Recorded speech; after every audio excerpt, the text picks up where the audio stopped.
বাংলাদেশ বেকার যারা দেশ গড়ার যে চাবিকাঠি শ্রমিক, আজকে শ্রমিক দিবস।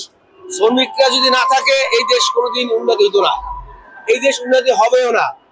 আশা করি বর্তমান মাননীয় প্রাইম মিনিস্টার সাহেব শ্রমিকদের নিয়ে অত্যন্ত ভাবেন, অত্যন্ত বিনয়ী, এবং সে শ্রমিকদের নিয়ে অনেক তার প্ল্যান আছে।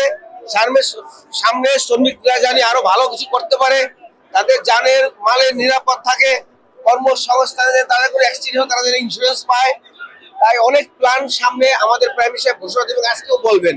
আমি আশা করি, আমি সকলকে অনুরোধ করি আমরা যেন এই মে দিবসে আমরা শ্রমিকদের যেন রেসপেক্ট দিতে পারি এবং তারা দেশের মান আরো ভালো করতে পারে, কারণ শ্রমিক ছাড়া দেশ কখনো উন্নত হয় না। তাই আজকের এই দিন আমি সকল শ্রমিকদের প্রতি শ্রদ্ধা জানিয়ে শেষ করছি। ধন্যবাদ।